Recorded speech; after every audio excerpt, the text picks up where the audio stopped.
Today's episode is powered by Listen, a groundbreaking AI platform transforming how child welfare and other public sector providers learn and grow.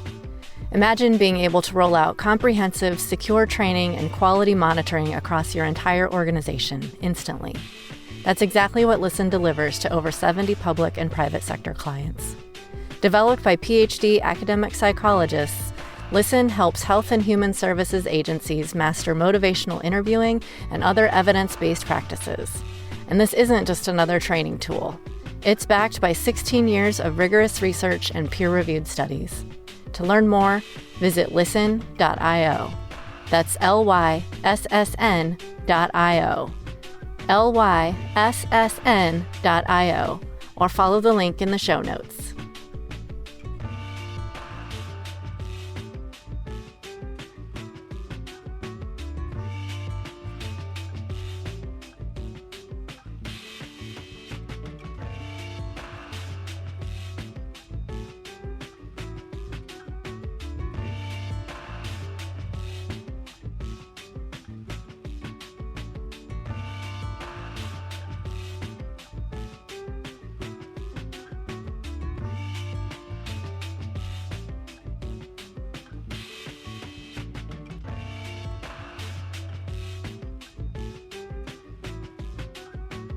Hello and welcome to the Imprint Weekly Podcast. I'm John Kelly, Senior Editor of The Imprint, a daily news site covering child welfare and youth justice around the country. You can read all of our coverage at imprintnews.org or check us out on Facebook or Twitter at The Imprint News. You can also sign up on our homepage for our free weekly and monthly newsletters. And for professionals in child welfare and youth justice, subscribe to our Youth Services Insider section for a closer look at news on business policy and practice. The Imprint Weekly Podcast is also a member of the Safe Camp Audio Network. Check out our show page and all of Safe Camp's other great podcasts at safecampaudio.org on the web or at Safe Camp Audio on social media. On today's episode, we are joined by Daniel Heimpel, Managing Director of Good River Partners and also our board chair here at Fostering Media Connections, and Tony Turner, who is the director of Fair Future's Youth Advisory Board in New York City. The transition from foster care to adulthood still happens for thousands of young people each year, and it's not easy anywhere, but perhaps nowhere is it tougher financially than places like New York City or Los Angeles, where the market rent is just astronomically high and there's almost no vacancy. So Heimpel and Turner are part of a venture to try and leverage different kinds of philanthropic support, new approaches to affordable housing, and advocacy to build New York City's capacity when it comes to ensuring that youth and young adults who exit foster care in the city don't do so into treacherous living conditions and predicaments, including homelessness. So we discussed with the two of them sort of what the early plans are for this project and what they expect to come out of it in the coming years. So without further ado, here is our conversation with Daniel Heimpel and Tony Turner. Roughly 500 young adults exit foster care every year in New York City, and many of them head into one of the most competitive housing markets in the entire world. Daniel Heimpel, Managing Director of Good River Partners, and Tony Turner, who is the Director of the Fair Future's Youth Advisory Board, join us today to talk about a youth-led advocacy campaign to guarantee a place for these young people in the city. So Daniel and Tony, thanks for joining us on the Imprint Weekly Podcast. Of course, glad to be here. All right, let's get these guys to know you a little bit before we get into the very serious work you're doing. You just have to give me one. You can give me more of the following: your favorite movie or TV show, sports team, book, or musical group. Tony, I see you in the corner of my screen right now, so I'm going to call on you first. What do you got? Ooh, tough one, but I'll have to go with Django Unchained as my favorite. Django Unchained. That's a classic for sure. Daniel, what do you got? That's a good one. Rereading For Whom the Bell Tolls. It may sound a little bit, trite to talk about Hemingway, but, it holds up pretty well over time. So, that's nice. We got a classic literary and an instant classic film recommendation for you there. Although I guess, man, it's probably been a while since Django came out. Yeah, it has. All right, so let's start, I think, with just a little bit about both of your organizations, because I don't want to assume, I'm sure a lot of folks in New York are familiar with Fair Futures, right? But I don't think the listeners elsewhere will be. So, Tony, what is Fair Futures? And then, Daniel, why don't you describe the vision that you've got for Good River Partners? But, Tony, go ahead. Yeah, I guess just for simplicity, Fair Futures is really like a youth-led advocacy movement and a coalition of over 100 organizations and foundations advocating for all young people in New York City's foster care system to have access to the long-term comprehensive supports they need to achieve their success. So what this looks like is really having coaches that kind of come together with the young people and they come up with like a tailor-made plan, whether that's like housing, financial stuff, job leads, just anything under the sun, and they get support up until the age of 26. How does the coach thing work in the Fair Futures model? I'm sure it varies a little bit from young person to young person, but generally, when are you getting paired with a coach and what are they responsible for sort of supporting you to do? Yeah, so there's a particular form that the young person fills out, their agency name, basic description of who they are.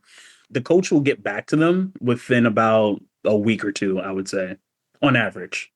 Just depends on the business days. Their scope of work is really to be a main support for the young person that they're serving. So whether that's finding them housing or, I don't know, maybe they just had a breakup and they're feeling kind of down, like that, they're like the point person that the young person goes to in terms of assistance and support and things like that. So, Daniel, before you get to Good River Partners, I probably should point out that Daniel is also the founder, before he did this venture, of Fostering Media Connections, which is the organization I now co-direct and is the publisher of this very podcast. So Daniel left that life, although he's still our board chair, so he's still very much part of the family, to take this on. So Daniel, tell him a little bit about kind of what your vision is for Good River Partners and what you're doing. Yeah, I mean, at its core, to solve an issue like a homelessness or the housing crisis that we face across the country, we have to be adept, I would argue, and I'm a neophyte to this, so this is just my ruminations, but we have to really engage the private sector meaningfully to develop and acquire affordable housing at scale, and with the goal of preventing homelessness. And of course, it's especially acute for youth in and exiting foster care, whether you're in New York City, whether you're in Tacoma, Washington, whether you're in LA, where I'm at. And so what Good River Partners is doing is working to privately finance the development and acquisition of foster youth housing at scale. And we do that by, one, using sort of the quirks of philanthropy. I mean, philanthropy is strangely organized. The IRS essentially gives a big tax abatement under the condition that foundation that was formed gives 5% of its endowment value away in grants for charitable purposes, and then the endowment is left to perpetuate or find immortality, living as an investment bank that makes investments in private markets all the time.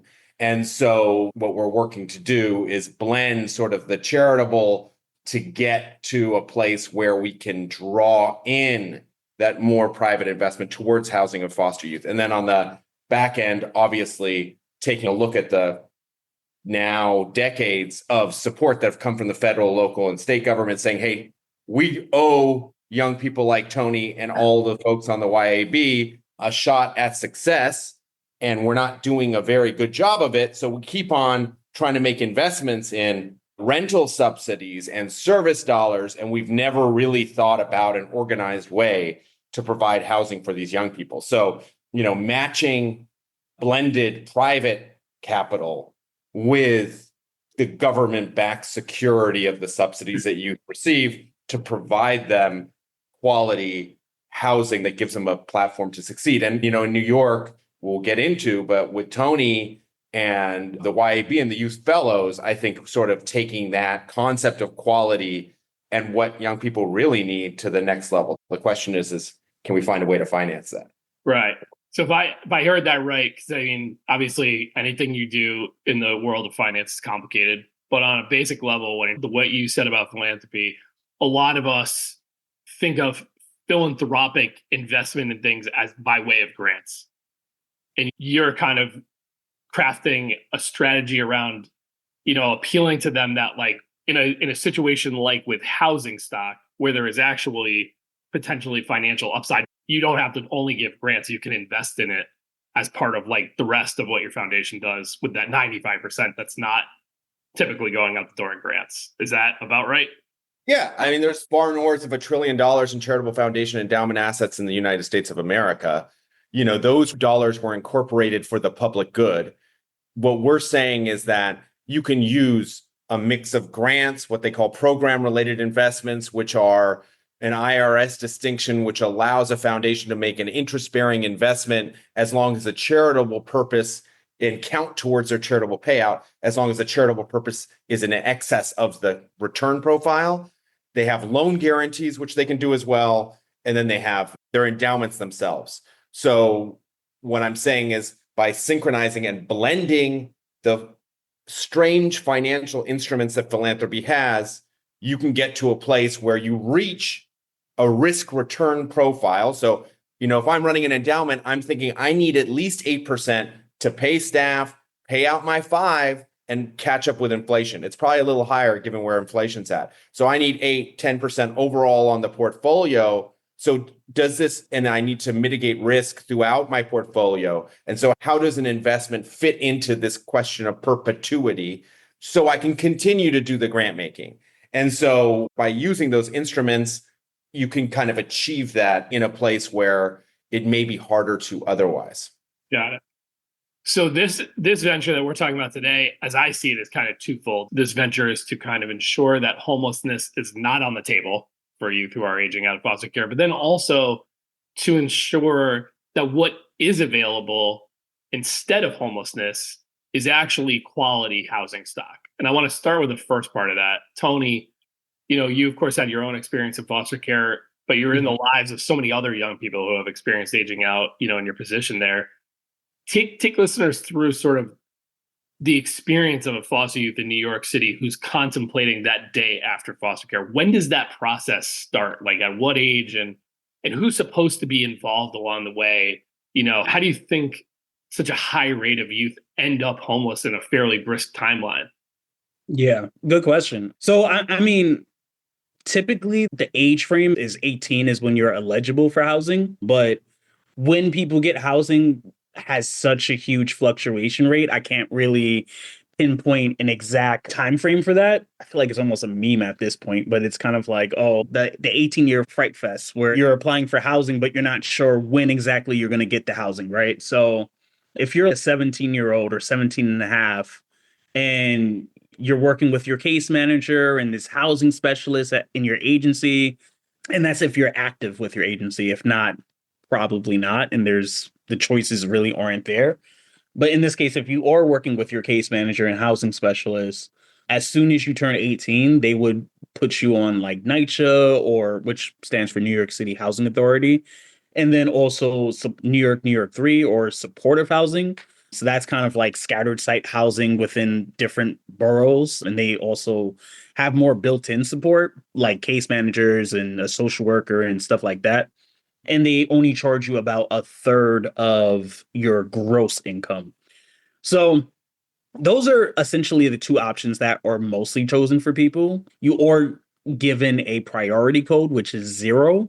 And this means that you have the highest priority code in general out of all the different demographics, whether that be survivors from DV or homeless population, etc. So you're kind of like thrusted very high on the list, right? But these things take the average person can probably take like 10 to 15 years to get on the NYCHA waiting list, right? So with this priority code, it gets reduced to like, I don't know, let's say 1 year to 4 years, right? Which is dramatically lower. The only thing with this, though, is that even if you do get the housing, it's not great housing, like at all.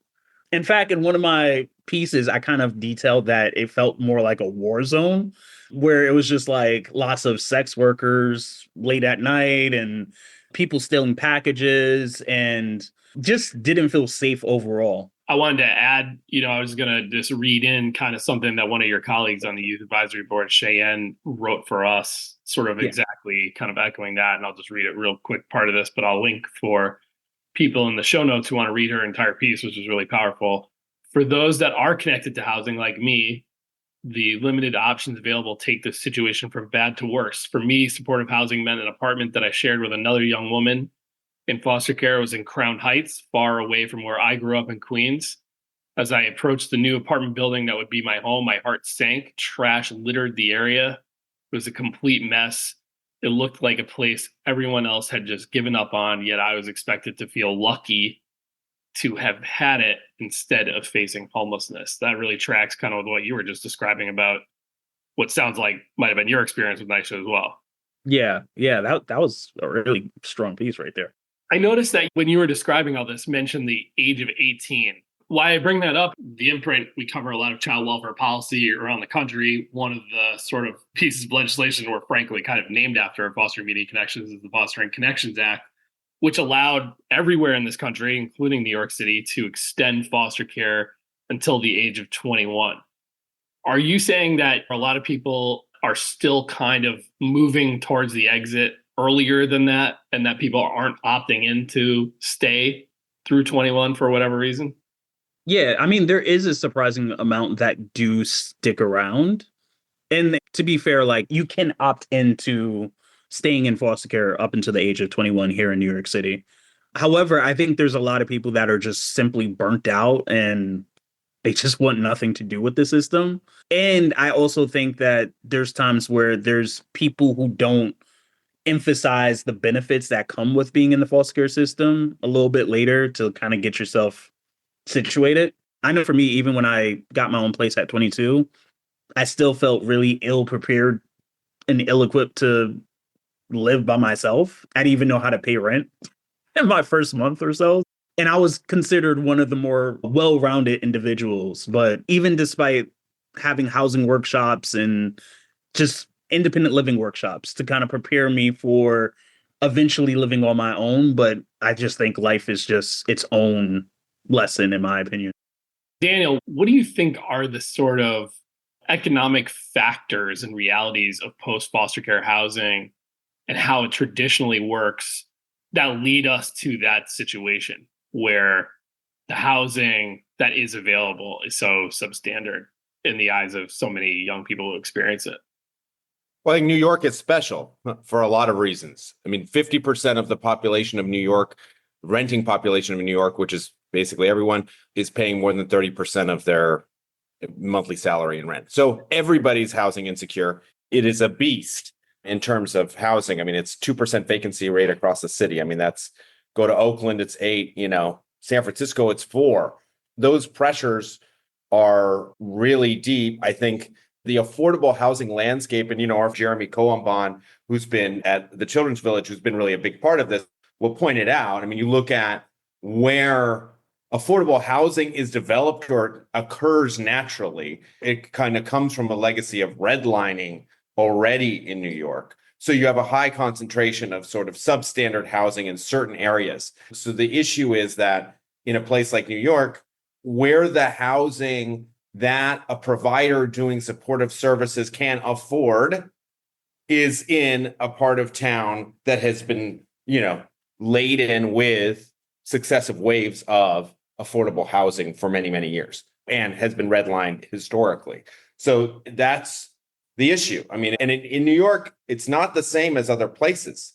Young people do have access to housing, but they've got access to large projects. I mean, New York still has large housing projects, unlike a lot of other places, and neighborhoods that are undesirable. I mean, I think it's this question of location. How can you sort of augment the existing supports that are there, whether through advocacy, so, asking for more money, or through getting philanthropy to make it more feasible through cheaper money to be able to buy location. I mean, a lot of it is just coming down to location. And it's not like, when you look at it, so when kids turn 21 in New York City, 32% are staying in care because there was a lawsuit that you can't exit a kid to no housing solution. So they're staying in care beyond not, and I would argue, I mean, Tony will know better than me. I don't think that's just because of choice. I don't think you want to stay in some, a congregate setting or necessarily with a foster parent past 21, but I think it's just because there's no other option. Yeah, I mean, like for me personally, I ended up staying with my aunt in King Gap up until the age of 22.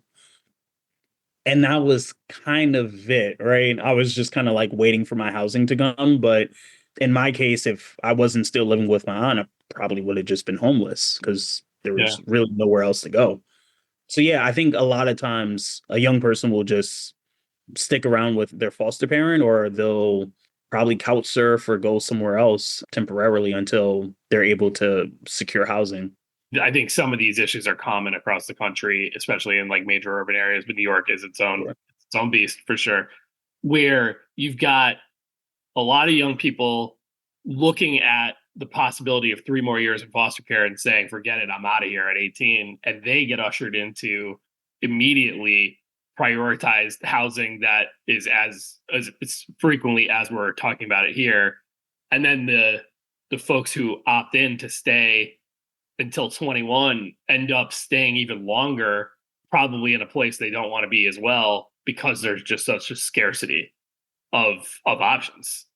Neither seems ideal. Yeah, that's kind of what ends up happening. I do think with Cheyenne's piece, a little just reiterating what she said earlier, when you reach that level of like 18 or 21 or anything in between, a lot of the agencies just kind of tell you like, hey, you should be grateful just to have a place to live, right? Like it could be worse.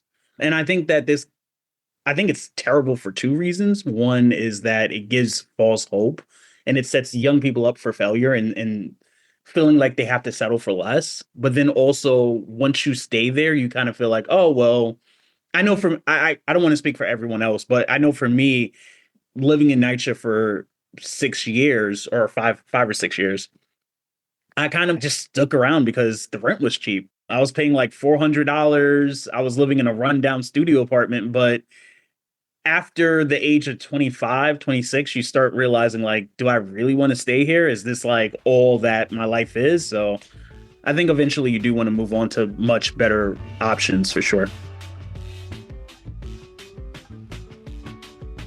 Caseworkers are stretched thin, balancing high caseloads and endless paperwork. But with SpeakRight, documentation doesn't have to mean burnout. SpeakRight's protective services transcription cuts paperwork time dramatically, so you can meet deadlines, reduce overtime, and focus on what truly matters, the families you serve. With SpeakRight's free mobile app and desktop platform, caseworkers can capture detailed narratives anytime, anywhere, with just one tap to upload. SpeakRight is proven to lower stress and turnover, helping agencies retain dedicated staff while improving case quality. Don't let documentation slow you down. Let SpeakRight do the heavy lifting. Visit speakright.com/imprint to see how SpeakRight can transform your agency today. That's SpeakRight, SpeakWrite.com/imprint. So let's talk about the plan that you guys are cooking up here. It begins, as many do, with the famous study of the issue. And you all expect to have some findings out in the public eye by 2025, pretty early on, I think I read. I'll link folks to a little press release that these guys did about this. But Tony, either one of you guys, what is this analysis that's going on now aimed at surfacing about the issue? And what do you hypothesize or expect that it will find? Well, I mean, the partners are the Center for Fair Futures, Good River Partners, and HR&A Advisors. And HR&A Advisors is sort of blue chip, real estate finance consultancy firm. And so we went through this process wherein, and Tony could speak to this more in depth, brought together 10 young people with lived experience to do a design fellowship where they sort of set those quality standards. So I think a big part of this is saying what young people need. Do we need a security camera so our packages don't get stolen? Do we need proper lighting so we feel safe? And what kind of location do we want? and demand, frankly. So that's an important, I think, an important contribution to the field, really, is sort of what young people would describe as quality housing. I don't know that the scattered housing array we have for youth in and exiting foster care in the United States has really thought too much about asking young people actually what they want and where they want to be. So I think that that's in and of itself an important development. Also trying to quantify what it would take to change the housing trajectories for those young people in New York City and make a real impact. And so the report will call on partners to put into pipeline 800 new units, new acquired, leased up, but secured 800 new units over a 5-year period. And so the way we're going with purely publicly funded developments is incredible. We could talk about the Eliza and what Jeremy and the Children's Village has done with many partners in the northern tip of Manhattan, but it would take a generation to get to 800 if we weren't going to find a new way to help finance this. So it will establish that 800 over 5-year goal, comes up with a number of strategies to do that, and then describes ways that private money can be additive, as well as sort of laying out an advocacy agenda, which I trust the center will run on, that can further make this possible. And I should just say, like, for people who don't know the center, I mean, it's a pretty impressive organization. I think you guys have received over the last 4 years about $5 million in grants, which have turned into north of $100 million of public support for youth. So I just, from that end, I'm super excited because I think the YAB has a long track record of getting big wins from government. So to synthesize, laying out a numerical 800, what the quality standards are for young people, what are a number of strategies to get to that 800, where does private money play, and what are the public advocacy goals that we need to have? I just want to build off of what Daniel already said, but the fellowship he's referring to is pretty much where all the magic happened. It was really a place where a lot of, again, 10 transition age young adults, but then also some members from the Youth Advisory Board came together. And it was an 8-week curriculum based off of the complexities of New York City housing, also kind of navigating redlining and just the history behind why housing has been so disproportionately affected by Black and Brown and Indigenous folks. And also, I think probably one of the biggest findings, I would say, was just how did we quantify quality housing? And just in our own words, because I don't want to even butcher anything, but essentially every young person aging out of foster care in New York City deserves just quality housing that provides the sanctuary, dignity, safety, and community they need to feel at peace and lay a foundation for a successful transition to adulthood and independence. So what were the ways that we defined it? In 3 ways. First, and I think Jeremy kind of like infamously quoted this at this point, but like just the big difference is a desirable location. If the location isn't desirable, then it's just another housing project, right? That's essentially what he was trying to say. The second one is a thoughtful design. And then third is a space that includes programs, services, and amenities that support young people's success, safety, and self-determination. So for not just us as the adults, but just like the young people, they had said that quality housing also must include measures to hold building managers accountable to residents for the maintenance and upkeep of the building so quality housing can endure over time. Now, in terms of the Eliza, which I think was huge, because when we had our second housing tour, one was Anthos home and just kind of like what an average apartment a young person can expect. And it was a pretty standard apartment, I would say, for the most part. But I think the Eliza really blew a lot of people away, primarily for a few reasons. So the Eliza is in Inwood, New York, right? And it has 174 deeply affordable housing units. But some of the things that really stood out and resonated with a lot of people was one, it was really spacious, lots of room to walk around. And there was like an exercise area. There was a tenant lounge, which was really nice. You could tell it was like specifically catered for people who work from home, which I thought was a really nice center. They have like a terrace roof garden. They have a bike room, a laundry room. They have security downstairs. It was just like very amazing from top to bottom, right? And I would go as far as to say I think the Eliza should be the standard of what future housing should look like in for transition age young adults. I think it looked fantastic. One other thing I forgot to mention too was that the other thing that defines quality housing is that it's close to public transportation, right? So in this case, it was maybe like an 8 or 9 minute walk from the subway station, which is really nice. And I think that just improves overall quality of life.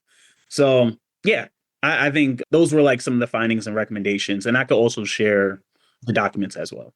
So I have actually been able to tour the Eliza. These guys mentioned Jeremy earlier on. That's Jeremy Cohenbaum of Children's Village, who is the one that put that together. It's exactly as Tony describes. I mean, I went with another person who lives in New York, and I could definitely tell on the tour, the look on their face was like, this is definitely better than where I live. It's just a very good place. It's basically built around a library, which is pretty sweet. I'm a library guy. I like libraries and just great amenities and things like that. So I think my question for you guys is, I mean, the Eliza is an affordable housing apartment building that receives referrals and people from a lot of different walks of life. I met a young former foster youth who was living there, but certainly it's not the case that the majority of the tenants there are in or have experienced foster care. Is the vision that you guys kind of have in mind that there should be Elizas in different places around the city exclusively for foster youth? Or do you favor just sort of building, a pathway to former foster youth into lots of different places like the Eliza, which is not an exclusive, targeted building? Yeah, I mean, in my opinion, the consensus I got was that they wanted to create various different Elizas throughout New York City.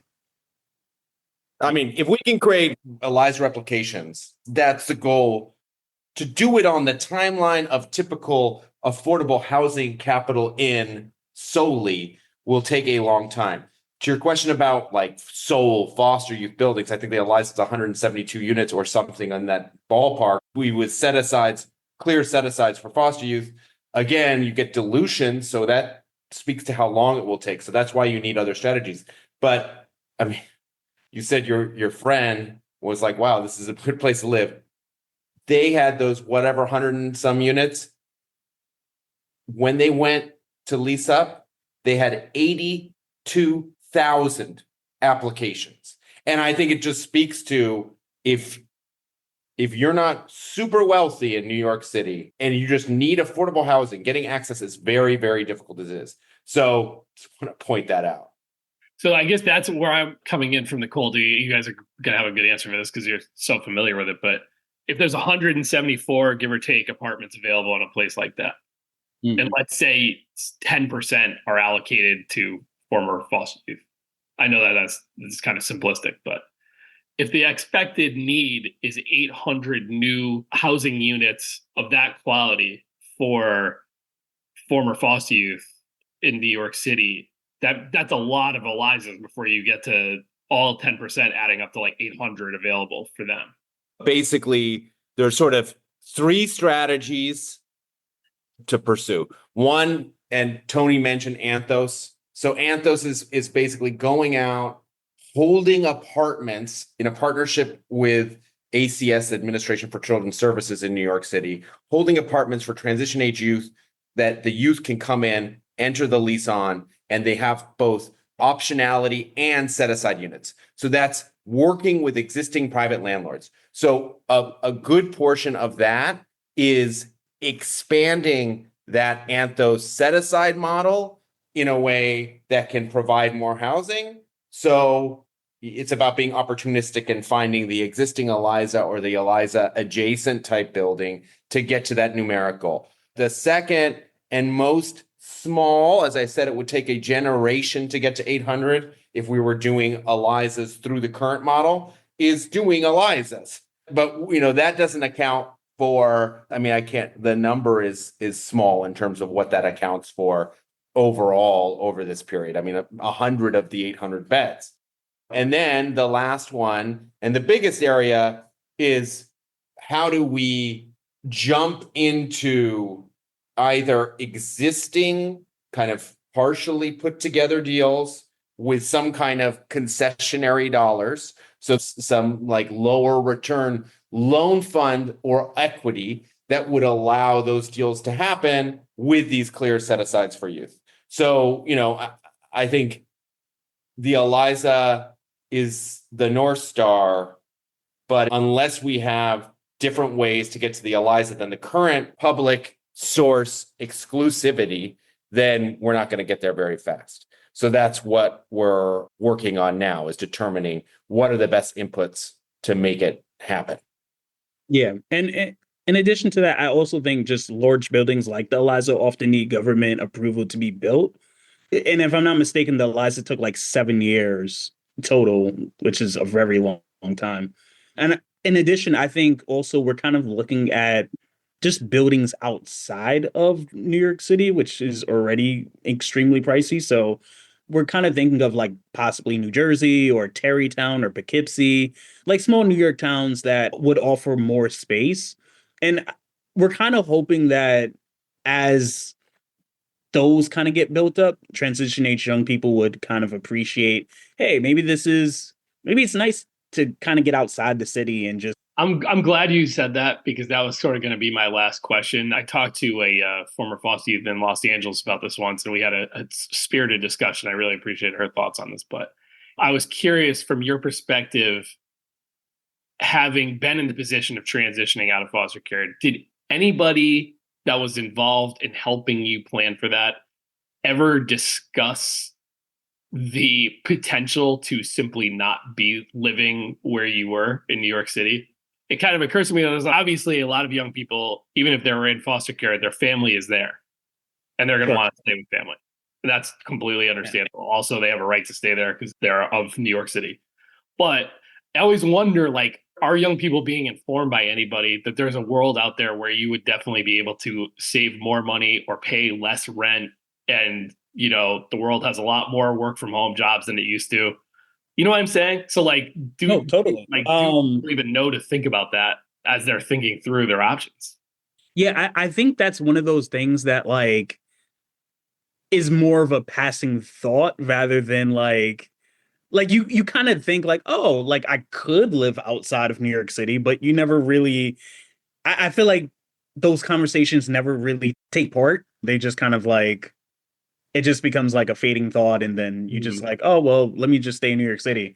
I know if this was an option for me now, I probably would be like, oh, I could live outside of New York City. That's kind of interesting. I think some of the benefits that might come with it too is just that you get more space and you get a better appreciation for like just having a small town feel, or maybe you want to settle down quickly, right? So, and these things also, I think just like you had mentioned too, that you can save so much money by leaving New York City. I know I'm feeling the benefits of that.